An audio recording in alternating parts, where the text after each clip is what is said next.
On this edition of Southern Newsweek, the opening of Cardrona ski field is attended by a high-flying guest. Workers of the mothballed Dunedin Rail Limited make their feelings known. And COVID-19 has all but gutted business for a Timaru taxidermist.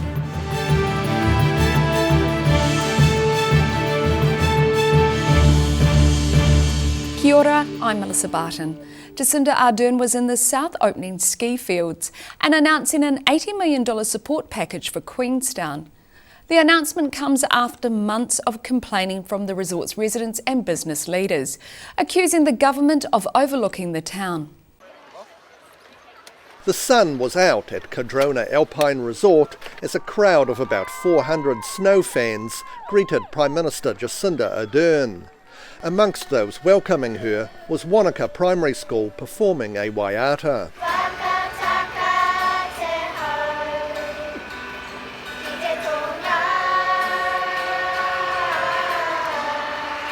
The Prime Minister said she was enjoying what's her first time on the ski field. A small confession from me, this is my first time here.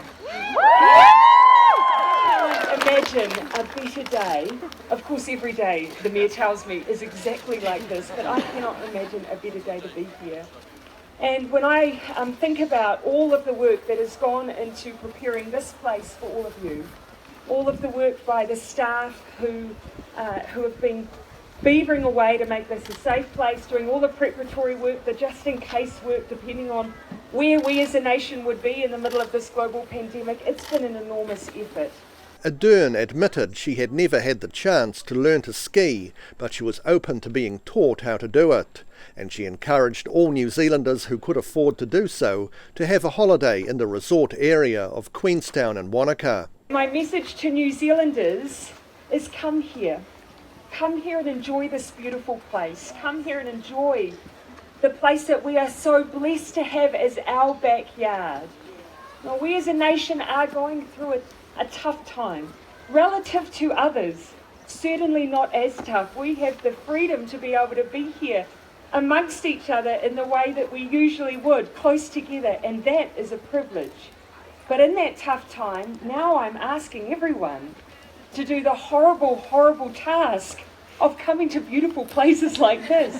It is not a hard ask, but it is something that will make such a huge difference to other New Zealanders. In Cardrona, the South today. What was possibly the last passenger train has departed from Dunedin, taking less carriages back to the North Island. The move came as Dunedin Railways has been mothballed due to lack of tourists resulting from the COVID-19 epidemic. About 20 rail supporters wave off what may be the last passenger train leaving Dunedin, with the empty carriages being taken back up to the North Island. For Dunedin Railways staff such as Courtney Kilner, it's an emotional farewell, with about 50 employees of the business, which includes a Taieri Gorge tourist train, now potentially out of a job. You know, it's not a situation we thought we would be in, because we have had so many busy trains. This season was going really well. It just came as quite a shock. It was, definitely not expected. The removal of the engines and carriages, which had been leased by the company, comes after Dunedin Railways Limited announced it would mothball its track and equipment to avoid closing entirely. Rail and Maritime Transport Union Otago Branch Secretary Dave Kearns suspects the mothballing could well result in permanent closure, with just one small group pushing to close the tourist venture. We've got support in principle from the owners of this company, the DCC. The councillors have been great. From local and central government politicians. There are only 2 or 3 individuals who are pushing this closure through, actually, and it's quite bizarre in the face of all that support and the possibility for government funding. It had been hoped some of the employees could be kept on by running commuter rail between Mosgiel and Dunedin, but this is now looking unlikely.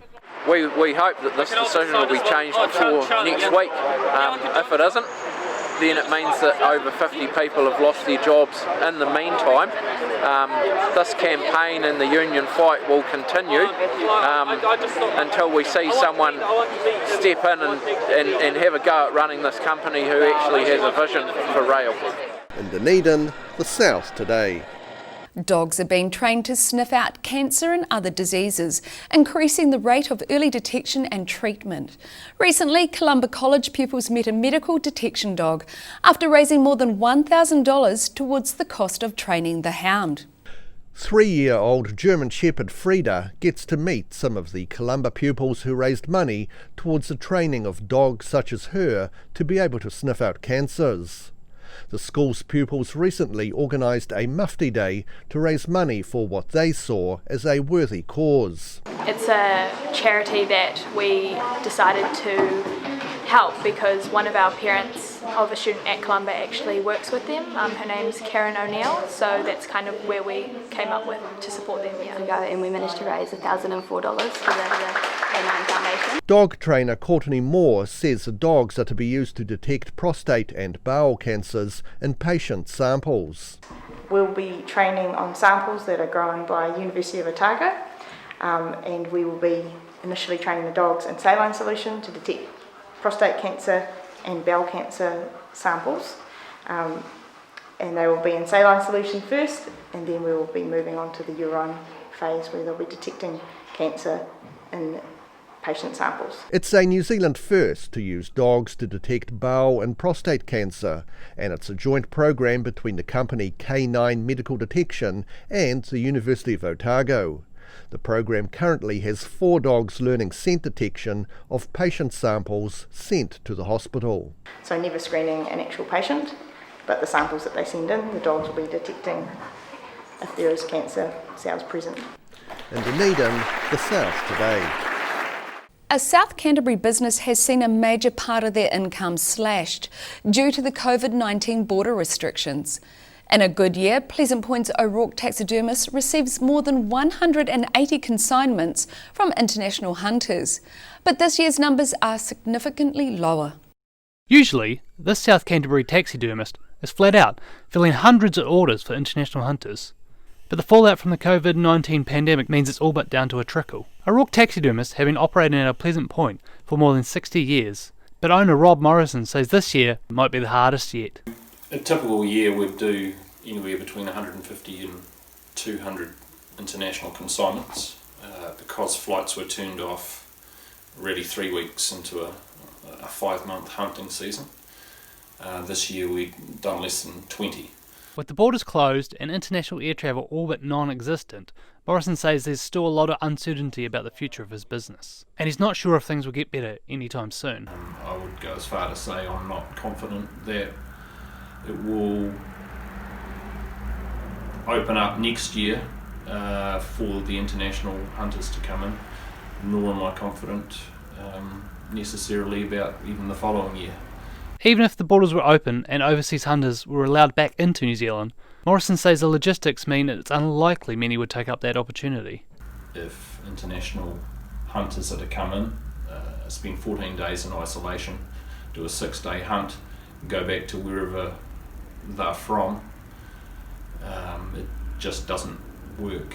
Because revenue has been so badly affected, Morrison says he's had to let staff go and is unlikely to be able to support community events like he had in the past. So it's certainly had a huge impact on the hunting industry and the taxidermy industry in much the same way as it's impacted the whole tourism industry. There is still no timeline for when international visitors may be able to return to New Zealand. In Timaru, the South Today. Still to come on Southern Newsweek, Coronet Peak opens for the winter season and a daycare centre in Milton becomes another victim of COVID-19. So see you after the break.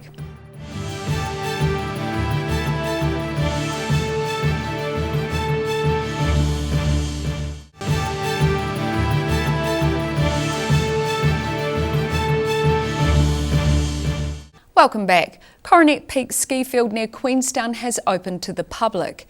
However, ski field owners are predicting closed international borders will create a much quieter season than usual.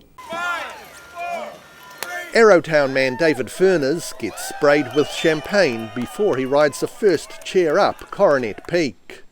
Skifield manager Nigel Kerr says the mood when the field opened this Friday was vastly different to when the COVID-19 crisis first began, and it was uncertain if there'd even be a ski season. There's always that excitement first day, but there's an awful lot of relief. Relief from the staff, they've all got jobs, relief from all the people in Queenstown and Wanaka that they can ski and board, and that winter's actually come, because there's no doubt about it. There was a definite March, April, well maybe we won't have a winter. Most years domestic visitors account for about 50% of the field's business, so this season is likely to be a quiet one. There's going to be more space on the hills than we're used to in recent years, and I think a lot of families are talking about skiing more, and it's because it's more fun. There's going to be just a nicer pace of life. And as for tourists from Australia in time for this year's ski season, that's now looking more unlikely. Yeah, look, it's not in our planning.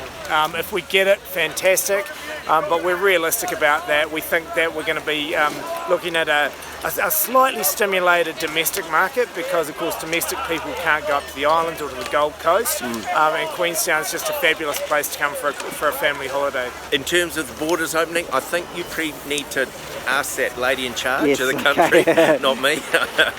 In Queenstown, the South today. A Clutha childcare centre is closing due to COVID-19 induced financial hardship. Parents whose children have been using the facility are describing the decision to close as devastating.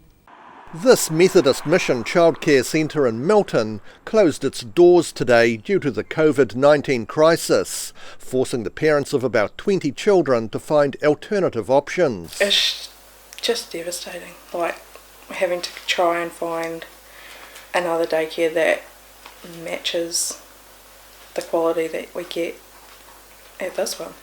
The Milton Little Citizens Childcare Centre has lost over $1 million in revenue, and while government assistance has reduced the financial losses to about $500,000, it's still too much for the non-profit organisation to bear.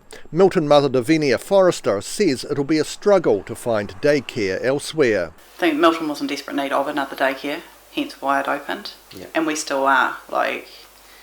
There is only limited spaces available at the other daycares that are here. Both parents say they're finding the closure difficult to accept. When I asked if there was anything we could do, and the lady said, unless there's a miracle, probably not. In Milton, the South today.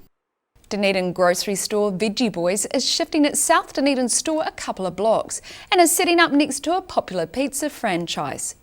The shop has been on McAndrew Road for a number of years, but the Dunedin City Council wanted their land. Making the most of a decision which was forced upon them. The move has been prompted by the council buying the building that we're in McAndrew Road, and they want to turn it into a library hub. So they negotiated a way out of our lease, and we've opted to move along here. Veggie Boys proprietor Marty Hay says the move was to have happened earlier this year, but has been delayed until now due to the COVID-19 shutdown. Probably 18 months ago they approached me, and then we negotiated a 12-month extension. We've now extended it a month because of the virus situation that we're in at the moment. But yeah, we're ready to move, and it's time to go. Pararubber have moved already, so it's our time now. Hayes says the smaller retail space is posing challenges for the team, but he's pleased all of his staff are moving with them, and says the business is loyal to the area. We'll have something of everything that we're currently working with in McAndrew Road, but on a smaller scale, unfortunately. It's just the way it is. There's not many buildings out south here. We always said we'd stay out south if we're going to do anything, and we're staying out south. He says they didn't factor the closeness of Domino's South D to their business, but after being in and out of their new premises, says there could be synergies between the two businesses. Well, we hadn't taken that into consideration when we looked at it, but after working a few nights here and seeing how busy they are, I can see that there'll be a spin-off for us and for them, I guess. People will get to know exactly who they are and what they're doing, but I can see that when people are waiting for their pizzas to cook, they can come in and have a browse around instead of sitting in their car or coming later on. So yeah, there'll be an advantage to us. He says the shop stayed open during the COVID-19 lockdown as an essential supplier of good food. Veggie Boys is due to make the move over the weekend, opening the new store early next week. In Dunedin, the South Today. This year's Regent Theatre 24-hour book sale was cancelled as it was due to run during the nationwide COVID-19 lockdown. But there's a slightly smaller sale on, which has bookworms queuing up and snapping up bargains. Books and bookworms as far as the eye can see. Organisers say people were queuing at the doors to the former ANZ building on the corner of Hanover and George Streets from early this morning. We hold a book sale every year, and the Regent's book sale wasn't going to be held, so we thought we'd collaborate, and we did hold it down the road last year. We had this building, so we've joined together to sell as many books as we can for $1 each. The sale is raising funds for the Regent Theatre as well as Rotary and Presbyterian Support Otago. Sally Mason says all of the books are $1 or less, and she says word has definitely spread through book collectors and avid readers alike. It's been a bit busier than this when it started. When we got here at 10 o'clock there was people lined up outside the door, so that was really great. It's been like this all morning, very steady. Hopefully it will continue, but we've got 4 days currently and then next weekend. As well as raising money to help Presbyterian Support's Food Bank and the Regent Theatre, Mason says the sale is also going to help fund the Rotary's Shelter Box project. They go to anywhere in the world that is in need. If they've had a traumatic event, climate-wise, socially wise, they've got cooking gear, camping gear, heating gear, so they're a one-stop box really. Organisers say hundreds of people have visited so far, and these two were pleased with what they'd found. Lovely, yeah, it was really interesting. Good range of books. Enjoyed my time while I was here. I'm going on holiday next week, and my husband will really appreciate some of these, and I've read everything in my house so many times, so thrilled. The sale is set to run over the weekend and possibly next weekend if there's demand. In Dunedin, the South Today. Still to come on Southern News Week, a Dunedin-based football player is hoping her World Cup dreams can come true. And the club football season begins in the south with the Dunedin teams getting slaughtered in Queenstown. So catch you after the break.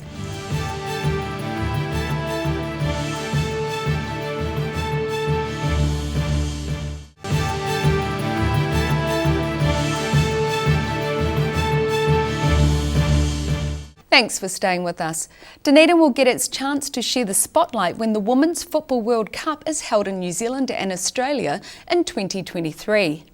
One young player is especially looking forward to the competition with the hope of playing on the pitch for her country.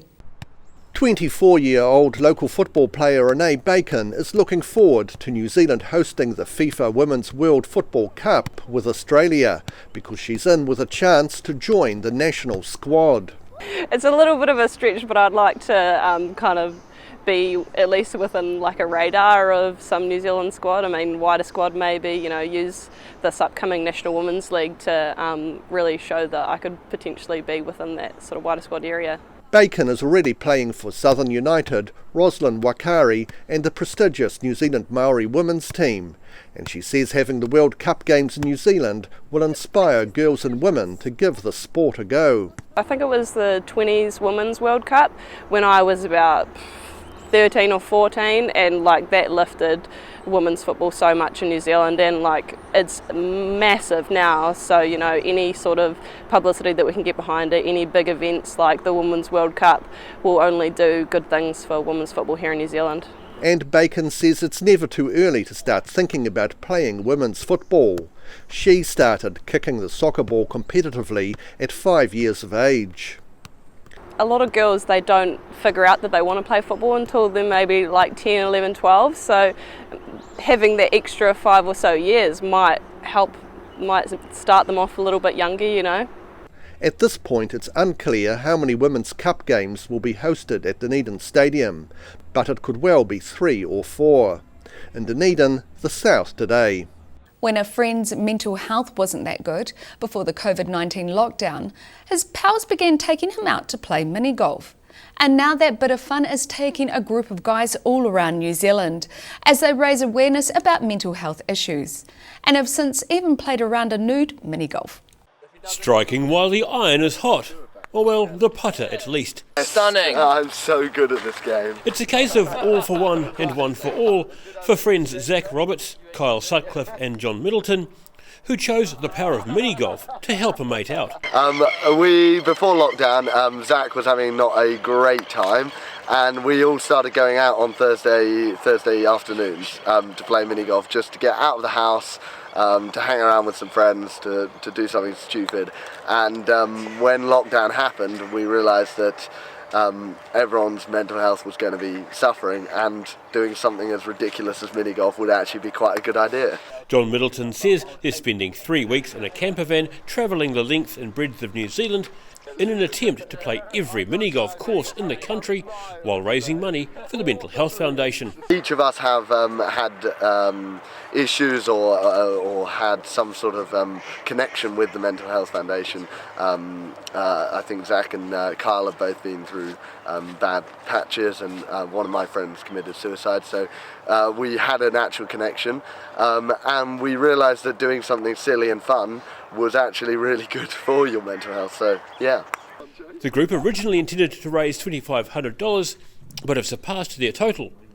Middleton says it's one of the reasons they took on the Mammoth Challenge, during which the three friends saw quite a lot of each other. It's been hilarious. We've done some ridiculous things. We went on the radio a week back, and someone hit us up saying, "Are you going to the Kati Naturist Park?" And we were like, "Okay." Hit them up. They were happy to have us on, and we went and played around naked. So that was fun. The winner of the day's mini-golf gets one of the camper van's 2 beds to themselves, while the other 2 share the second. Middleton says the friends got on well, mostly. I mean, we've had our good days and our bad days. We had one where we slept very little and then got on the ferry and just were grumpy at each other. But it was so much fun and made for great footage. The group carried on to Invercargill then Tiano yesterday before making their way to Central Otago today. Par 4 will end their tour of New Zealand on July the 11th, back in Auckland. In Dunedin, the South Today. Football team the Queenstown Rovers were too strong for the visiting Dunedin Northern side recently, scoring 6 goals in each half. The home team beat the visitors 12-0. This weekend's Southern Premier Club League match in Queenstown saw Dunedin's Northern, seen here in orange and black, no match for the Queenstown Rovers. The Rovers won 12-0, but their manager thought they could have done even better. 6 goals in each half, that tells its own story, I think, but at half time we wasn't that impressed with our lot. We was happy with the goals, but we was, in our mind, poor out of possession, so we changed that second half, much better second half from us, so we're happy. Whitmarsh says keeping a clean sheet, meaning his team did not let the opposition score any goals, gave the Rovers a chance to get some points in their first home game of the season. I think if you keep a clean sheet with the line-up that we got and the players that we've got, we're liable to score, and that was evident today, so I think every time we keep a clean sheet, we're probably going to win games. The team were also able to give some time on the field for one of their players who's shortly due to leave town. When you win a game like that, everybody has to contribute, so I was just really pleased for our reserve goalkeeper Gabriel. We was able to give him some game time. He leaves next week to go on his journey to Gisborne, so we wish him well. In Queenstown, the South Today. That wraps up this edition of Southern Newsweek. For the latest news from the Southern region, head to odt.co.nz and follow Channel 39 and the ODT on social media. Ka kite anō.